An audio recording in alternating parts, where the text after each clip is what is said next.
क्या होता अगर डोनाल्ड डक आयरन मैन बन जाता? देखें कि डोनाल्ड किस असाधारण तरीके से इस उलझी हुई झाड़ियों के बीच से अपना रास्ता बना रहा है। लेकिन क्या पाने के लिए?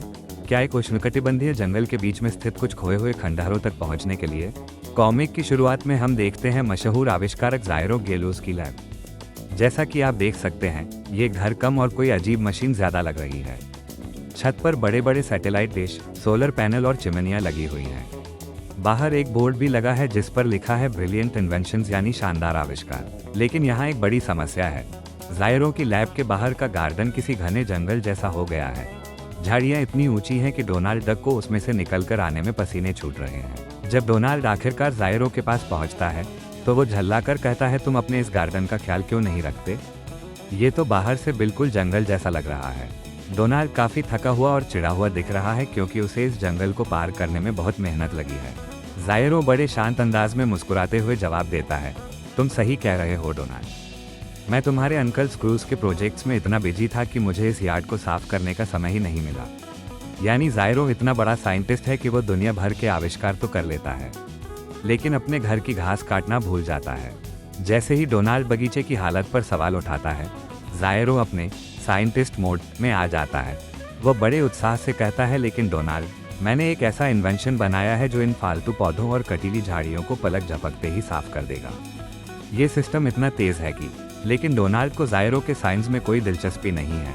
वो ज़ायरो को बीच में ही रोकते हुए कहता है, इसे बात के लिए बचा कर रखो, मुझे बहुत जल्दी है।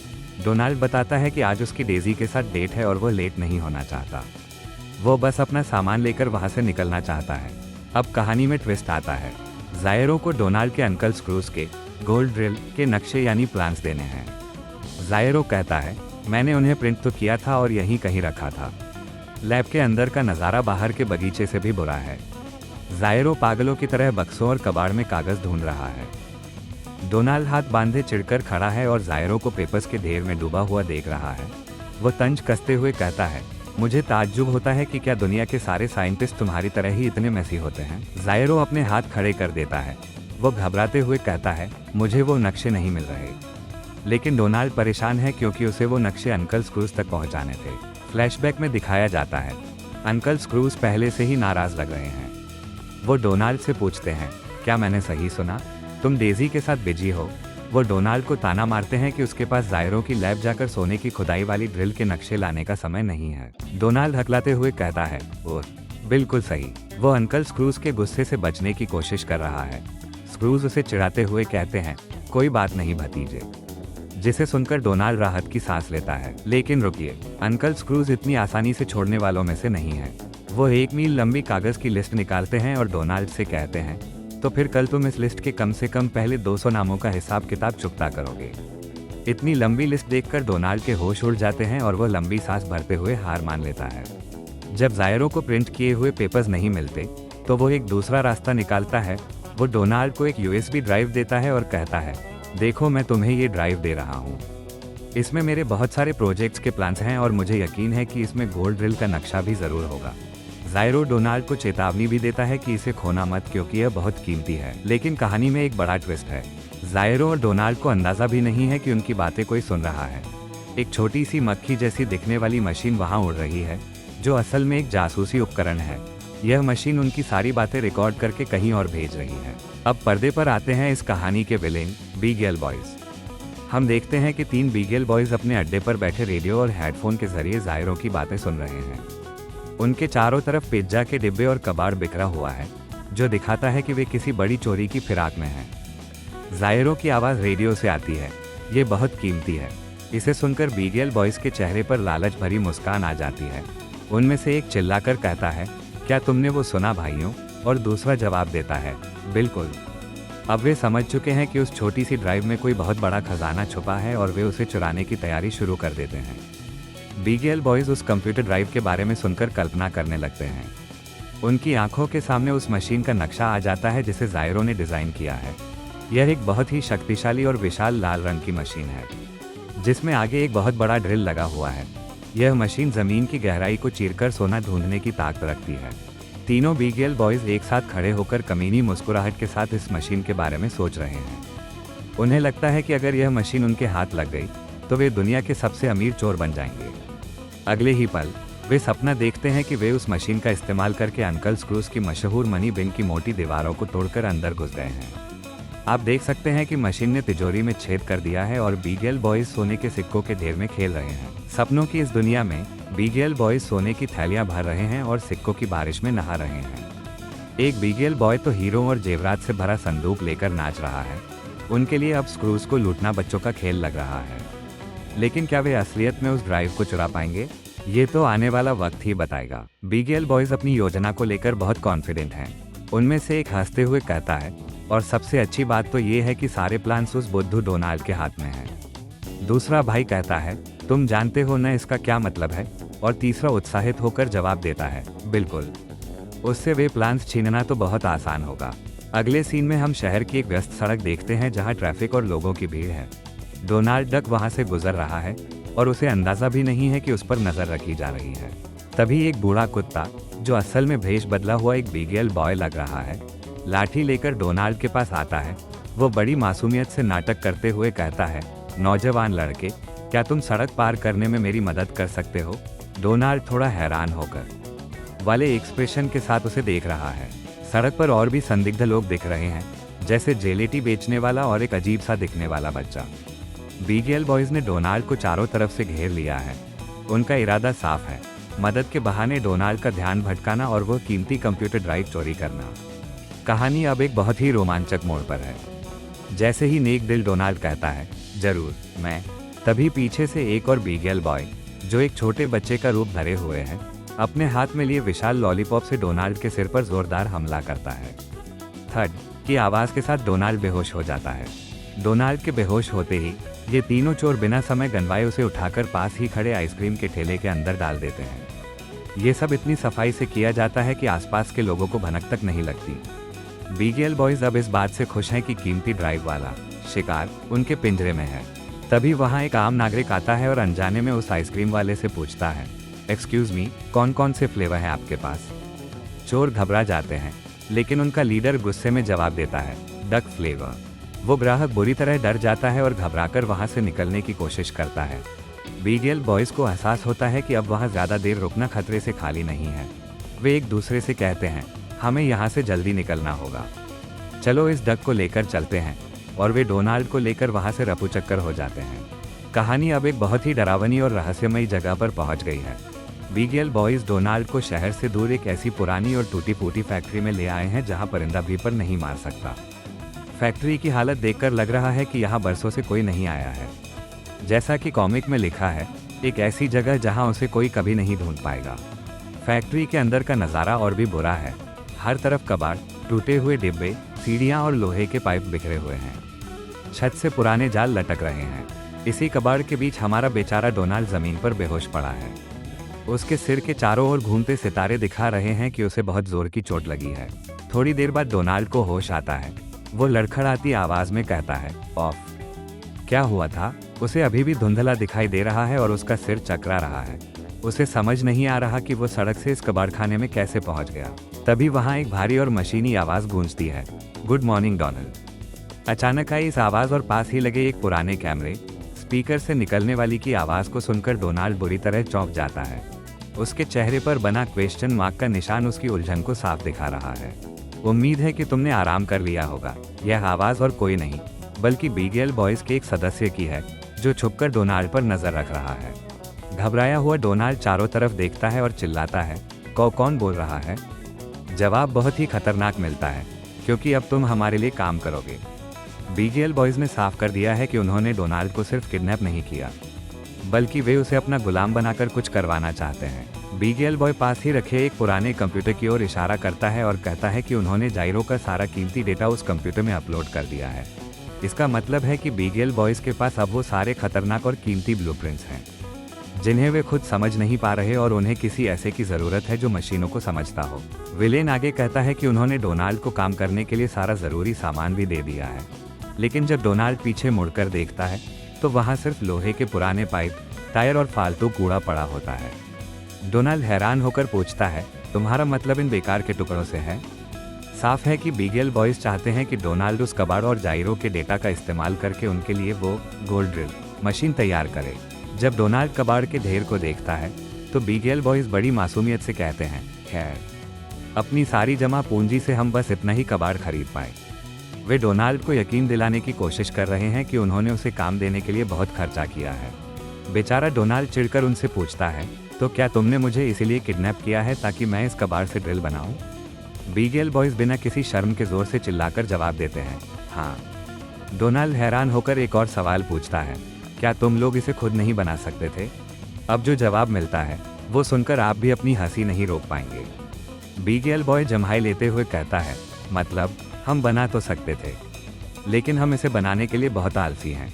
जी हाँ, वे इतने आलसी हैं कि खुद मेहनत करने के बजाय उन्होंने डोनाल्ड को किडनैप करना ज़्यादा आसान समझा। आखिर में बीगल बॉय का लीडर अपनी आवाज़ को गंभीर और डरावना बनाते हुए डोनाल्ड को हुक्म देता है, अब काम पर लग जाओ। बीगल बॉयज डोनाल्ड को स्पीकर पर आखिरी चेतावनी देते हैं, तुम्हारे पास सिर्फ 2 घंटे हैं। वे चाहते हैं कि डोनाल्ड इतनी जल्दी उस खतरनाक ड्रिल मशीन को तैयार कर दे। डोनाल्ड बहुत उलझन में है। एक तरफ उसे अपनी डेजी के साथ डेट की चिंता है। वो सोचता है कि अगर वो जल्दी काम खत्म कर ले तो शायद डेट पर पहुंच पाएगा, लेकिन फिर उसे एहसास होता है कि ये गुंडे उसके अंकल स्क्रूज को लूटना चाहते हैं। वो खुद से कहता है, मुझे उनके प्लान को रोकना चाहिए, न कि उनके साथ मिलकर काम करना चाहिए। तभी डोनाल्ड के दिमाग में एक तीर जैसा आइडिया आता है। वो सोचता है कि अगर वह इस मुसीबत में अंकल स्क्रूज की मदद करेगा तो शायद अंकल खुश होकर उसकी कर्ज की लंबी लिस्ट से उसका नाम हटा देंगे। इसी लालच और वफादारी के बीच वो काम पर लग जाता है। डोनाल्ड कंप्यूटर के पास जाता है और कीबोर्ड पर अपनी उंगलियां चलाता है। आखिरकार उसे कंप्यूटर स्क्रीन पर जायरो के बनाए हुए वो गुप्त नक्शे मिल जाते हैं। स्क्रीन पर हमें उस ड्रिल मशीन का ब्लूप्रिंट साफ दिखाई दे रहा है। अब देखना यह है कि डोनाल्ड मशीन बनाता है या बीगल बॉयज को किसी जाल में फंसाता है। जैसे ही डोनाल्ड कंप्यूटर चलाना शुरू करता है, उसकी आंखें फटी की फटी रह जाती हैं। वो सोचता है, हम इस ड्राइव में तो बहुत सारी दिलचस्प फाइलें हैं। जायरो ने इस एक ड्राइव में अपने जीवन के कई बड़े प्रोजेक्ट छुपा कर रखे थे। अचानक एक फाइल खोलते ही डोनाल्ड के मुंह से निकलता है, गैस। यह क्या है? उसे स्क्रीन पर कुछ ऐसा दिखता है जिसकी उसने कल्पना भी नहीं की थी। स्क्रीन पर एक नीले रंग का ब्लूप्रिंट दिखाई देता है जिस पर लिखा है, आर्मर फॉर गार्डनिंग, यानी बागवानी के लिए कवच। यह कोई साधारण मशीन नहीं बल्कि एक पूरा रोबोटिक सूट है। इसमें हेलमेट, चेस्ट गार्ड और भारी जूते दिखाए गए हैं। नीचे प्रोजेक्ट का नाम लिखा है, आर्किमिडीज प्रोजेक्ट। डोनाल्ड को एहसास होता है कि ये वही खरपतवार हटाने वाली मशीन के प्लान्स हैं जिसके बारे में जायरो पहले बात कर रहा था। डोनाल्ड मुस्कुराते हुए सोचता है, लेकिन कौन कहता है कि यह कवच सिर्फ बागवानी के काम आएगा? ये तो और भी बहुत कुछ कर सकता है। डोनाल्ड अब पूरी तरह से एक्शन मोड में है। उसके पास सिर्फ 2 घंटे हैं और वो एक पल भी बर्बाद नहीं करना चाहता। वो ड्रिल मशीन चलाने, वेल्डिंग करने और भारी हथौड़े से लोहे को पीटने में जुट गया है।